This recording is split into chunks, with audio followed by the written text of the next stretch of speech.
Have you ever tried to move on from someone who still owns every corner of your heart?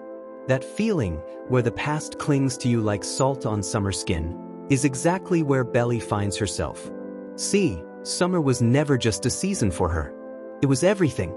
It was sunshine wrapped in the smell of salt water and bonfires, tangled with memories that refused to fade. And at the center of it all, the Fisher boys, Conrad and Jeremiah. Now here's what's fascinating. For most people, summer comes back every year like clockwork. But for Belly, after what happened, this one might never return the same way again. Let me take you back a bit. There was a time when Belly, Conrad, Jeremiah, and her mom's best friend Susanna would spend every summer at Cousins Beach. It was their place, their escape, their bubble. But life has a cruel way of popping bubbles. Susanna, this warm, glowing light who held everyone together, she's gone. And with her, the summers started slipping away too. That's where things start to crack open. Belly's trying to live like everything's normal, but the ache? It's everywhere. Grief doesn't show up in just tears. It's in forgotten texts, missed calls, and the silence of people you thought would never leave you. But let me tell you something surprising. It's not just about love or grief. It's about the confusion when both hit you at the same time. Because Conrad, the one Belly has always loved, he's drifting. Distant. Disappearing in ways no one can fully explain. And when he vanishes, literally, it's Jeremiah who reaches out. He's gone, he says. I don't know where he is. And suddenly, just like that, Belly's pulled back in. Not into a vacation, but a search. A mission. A second chance, or maybe the final one. This is where things get really interesting. You see, Belly and Jeremiah head out to find Conrad. Not just because he's missing, but because deep down, they both know something's not right. Conrad doesn't just disappear. He's always been brooding, sure, but this time, it feels like he's slipping for good. And when they finally do find him, holed up at his family's beach house like he's hiding from the world, it's not just a reunion, it's a collision. Emotions, memories, tension, it all comes rushing back like a tidal wave that's been building quietly offshore. Now here's the twist. While Belly is trying to pull Conrad back from wherever his mind is spiraling, Jeremiah is right there too. Steady, open, present. And that's where the heart of the story really beats, because it's not just about Conrad or Jeremiah. It's about Belly trying to figure out who she is without the golden summers, without Susanna, without the old version of love she once believed in. It's about choosing between the comfort of someone who's always been there and the ache of someone who's never really let you in. But wait, don't think this is some neat little love triangle. It's messier than that. Because grief doesn't let people think straight. It twists feelings, buries truths, and makes you question whether the person you want is the person you need. There's this moment, quiet but raw, when Belly watches Conrad sleep and wonders, is this the same boy who once made her believe in magic? Or just a ghost of that memory? And then there's Jeremiah, who looks at her like she's the last piece of the puzzle, but never says it out loud. What do you think happens next?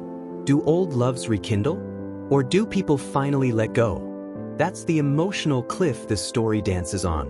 And it's not just romantic, there's a storm of guilt, loyalty, and longing crashing underneath it all. Because Susanna's death isn't just a backdrop. It's a wound each of them carries differently.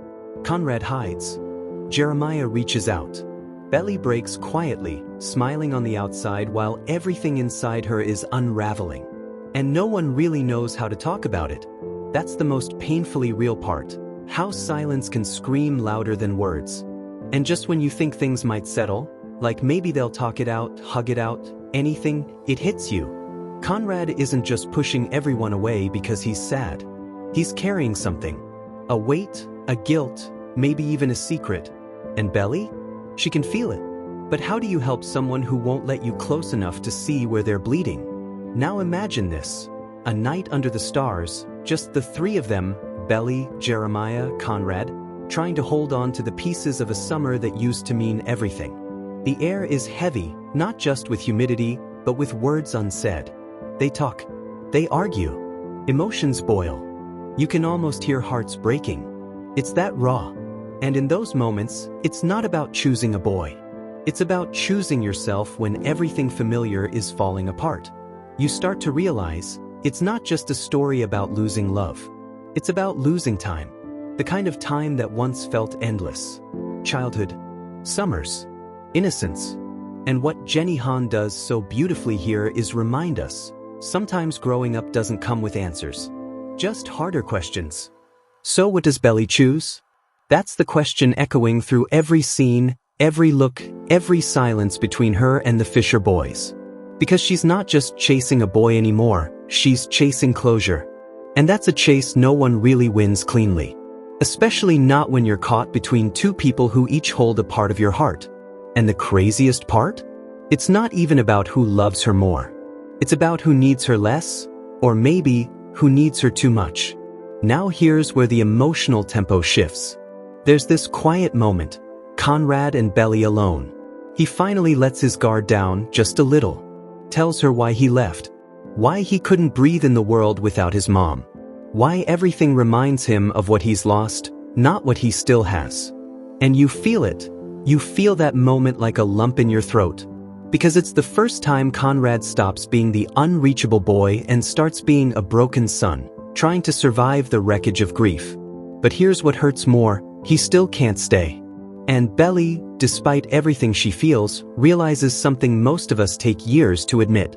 Loving someone doesn't mean they're good for you right now. Maybe not ever. And sometimes, the bravest thing you can do is walk away. Not because you don't love them, but because you finally love yourself enough to let go. And then there's Jeremiah. Sweet, steady Jeremiah. He doesn't explode. He doesn't vanish. He's just there. Boys. He makes Belly laugh when she can't even smile. He listens when no one else does. And while Belly's heart is still tangled in old memories, Jeremiah offers something else, a future. Not a perfect one, but maybe one where healing is possible. Now I'm not going to spoil how it all ends. But I'll say this, It's Not Summer Without You isn't just a story about who Belly ends up with. It's a story about the bittersweet, blurry line between holding on and letting go. About the people who shape our lives, and the seasons we wish we could live in forever.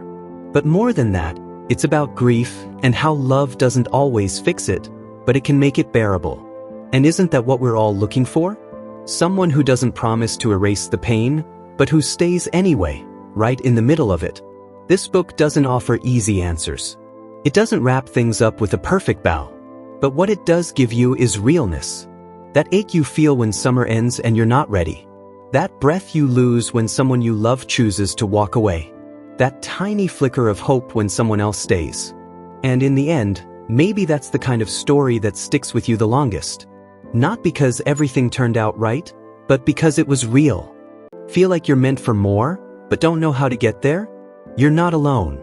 Every success story starts with doubt and a spark. The Self-Made Millionaire, Zero to Wealth isn't just a book. It's your roadmap to purpose, confidence, and success, built on real lessons from real millionaires. One reader said, "It didn't feel like a book.